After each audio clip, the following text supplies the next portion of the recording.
തിങ്കളാഴ്ച ദില്ലിയിലെത്തുന്ന മുഖ്യമന്ത്രി പിണറായി വിജയൻ ധനമന്ത്രി നിർമ്മല സീതാരാമനുമായി കൂടിക്കാഴ്ച നടത്തുമെന്നും കെ.വി. തോമസ് വ്യക്തമാക്കിയിട്ടുണ്ട്. കെ.വി. തോമസ് മാഷിന്റെ അലവൻസ് ഒക്കെ കൃത്യമായി കിട്ടി. കേന്ദ്രമന്ത്രി നിർമ്മല സീതാരാമന് മുന്നിൽ കേരളത്തിന് കിട്ടാനുള്ള വിഹിതത്തിന്റെ കണക്ക് ബോധ്യപ്പെടുത്താനാവാത്ത കെ.വി. തോമസിന്റെ സമീപനം നിരുത്തരവാദപരമെന്ന് സമരസമിതി. ആശാവർക്കർമാർക്ക് ഒരു ദിവസം 233 രൂപയാണ് കൂലി കിട്ടുന്നത്. കേരളത്തിന് കിട്ടാനുള്ള കണക്കുകൾ അറിയാതെ പിന്നെ എങ്ങനെയാണ് സംസ്ഥാനത്തിന്റെ പ്രതിനിധി ധനമന്ത്രിയെ കണ്ടതെന്നും Kerala ASHA health workers association general secretary M A. Bindu ചോദിച്ചു. ഇത്രയും ഗൗരവമായ ഒരു വിഷയം 10-28 ദിവസമായി ഇവിടെ നടന്നു. നമ്മുടെ സംസ്ഥാനത്തെയും കേന്ദ്രത്തെയും തമ്മിൽ ബന്ധിപ്പിക്കുന്നതിന് വേണ്ടി ലക്ഷങ്ങൾ പണം മുടക്കി ഒരാളെ അവിടെ ഇരുത്തിയിരിക്കുമ്പോൾ അപ്പോൾ ഈ വിഷയം പരിഹരിക്കാൻ ഉദ്ദേശിച്ചല്ലേ ചർച്ചയ്ക്ക് പോയത്. അപ്പോൾ അതിൻ്റെ കണക്കും മറ്റു കാര്യങ്ങളുമൊക്കെ മനസ്സിലാക്കിയിട്ടല്ലേ അവിടെ പോയി കേന്ദ്ര ധനകാര്യമന്ത്രിയെ കണ്ട് സംസാരിക്കേണ്ടത്. വളരെ ഇറസ്പോൺസിബിളായിട്ടാണ് ചെയ്തതെന്നാണ് നമുക്ക് തോന്നുന്നത്. ഇത്തരത്തിൽ പ്രവർത്തിക്കാനാണെങ്കിൽ ഇവരൊക്കെ എന്തിനാണ് അവിടെ ഇരുത്തിയിരിക്കുന്നതെന്ന് സ്വാഭാവികമായും ഏതൊരാളുടെ ഭാഗത്തു നിന്നും ഒരു ചോദ്യം ഉണ്ടാവും. ആ ചോദ്യമേ ഞങ്ങളുടെ ഭാഗത്തു നിന്നും ഉണ്ടാകുന്നുള്ളൂ.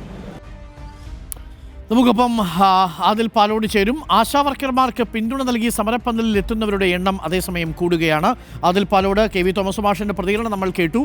കാര്യമായൊന്നും അവിടെ സംഭവിച്ചിട്ടില്ല. പക്ഷേ ആശാവർക്കർമാരുടെ സമരത്തിൽ പിന്തുണ അർപ്പിച്ചു വരുന്നവരുടെ എണ്ണം കൂടുന്നുണ്ടല്ലേ? ഡോക്ടർ അരുൺ, സെക്രട്ടേറിയറ്റിന് മുന്നിലെ ആശാവർക്കർമാരുടെ സമരം ഇന്ന് 26ാം ദിവസമാണ്.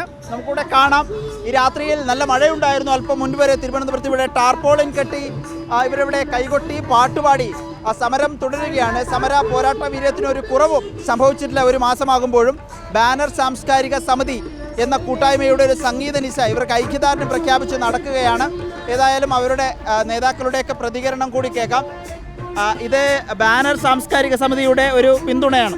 അതെ, ബാനർ സാംസ്കാരിക സമിതിയുടെ സംസ്ഥാന കമ്മിറ്റി സംഘടിപ്പിച്ചിരിക്കുന്ന ഐക്യദാർഢ്യ പരിപാടിയാണ്.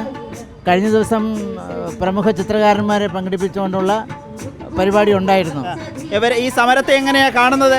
ഈ സമരം കേരളത്തിലെ ഏറ്റവും പ്രധാനപ്പെട്ട ഒരു സമരമാണ്. കേവലമായൊരു സമരം മാത്രമല്ല, ഇതിൻ്റെ ഡിമാൻഡ് വളരെ ന്യായമായ ഡിമാൻഡാണ്. ഇത് കേരളത്തിലെ സമരത്തിൻ്റെ ചരിത്രത്തിൽ പുതിയൊരു അധ്യായം എഴുതി ചേർത്തിരിക്കുകയാണ്. കാരണം ജീവിക്കാൻ വേണ്ടിയിട്ടുള്ള ആശമാർ നടത്തുന്ന ഈ ഐതിഹാസിക സമരത്തിന് ഐക്യദാർഢ്യം പ്രഖ്യാപിക്കുക എന്നുള്ളത് കേരളത്തിലെ എല്ലാ സാംസ്കാരിക പ്രസ്ഥാനങ്ങളുടെയും അനിവാര്യമായൊരു ആവശ്യമാണ്. ഇത് തന്നെയാണ് വളരെ കുറേ സംഘടനകൾ അവർക്കുള്ള സാമൂഹിക പിന്തുണ വർദ്ധിച്ചു വരുന്നു എന്നാണ് ഓരോ ദിവസവും നമ്മൾ കാണുന്ന കാഴ്ച. അതിനിടെയാണ് ഇന്ന് ഡൽഹിയിൽ കേന്ദ്ര ധനമന്ത്രി നിർമ്മല സീതാരാമനുമായി കേരളത്തിൻ്റെ ദില്ലിയിലെ പ്രതിനിധി കെ.വി. തോമസ് ചർച്ച നടത്തുന്നതും അതിനുശേഷം മാധ്യമങ്ങളെ കണ്ടപ്പോൾ ഈ ആശാവർക്കർമാരുടെ സമരത്തിനെയും അതിൻ്റെ വേതനവുമായി ബന്ധപ്പെട്ട് തനിക്ക് കണക്കുകളൊന്നും അറിയില്ല എന്ന് മാധ്യമപ്രവർത്തകരോട് അസ്വസ്ഥനായത്. അതിനുശേഷം ഇവർ പ്രതികരിക്കുകയും ചെയ്തു. റിപ്പോർട്ടറിനോട് നിരുത്തരവാദിത്വപരമായ സമീപനമാണ് കെ.വി. തോമസിന്റെ ഭാഗത്തു നിന്നും ഉണ്ടായത് എന്നാണ് ആശാവർക്കർമാരുടെ സമരസമിതി നേതാക്കൾ പ്രതികരിച്ചിരിക്കുന്നത്. മാത്രമല്ല, ഒരു ദിവസം 7,000 8,000 ഒക്കെ ശമ്പളം വാങ്ങുന്നവരാണ് ഈ രൂപത്തിൽ ഉത്തരവാദിത്വം കാണിക്കാത്തത്. 233 രൂപ ദിവസം ശമ്പളം വാങ്ങുന്നവരുടെ ശമ്പളം ഒരു 100 രൂപ വർദ്ധിപ്പിക്കണം, അല്ലെങ്കിൽ 500 രൂപ വർദ്ധിപ്പിക്കണമെന്ന ആവശ്യത്തോട് സർക്കാർ അതേസമയം കണ്ണടയ്ക്കുകയാണെന്നും ഇവർ വിമർശനം ഉന്നയിക്കുകയാണ്. അരുൺ, ഓക്കെ, ആദിൽ പാലോടാണ് ചേർന്നത്. ഒരു ദിവസം 7,000 രൂപ ശമ്പളം കിട്ടുന്നവർക്ക് ഒരു മാസം 7,000 രൂപ ഓണറേറിയം കിട്ടുന്നവരുടെ കാര്യത്തിൽ എന്താണ് വൈകാരികമായി താല്പര്യമുണ്ടാവുക എന്നതാണ് അവർ ചോദിച്ച ചോദ്യം.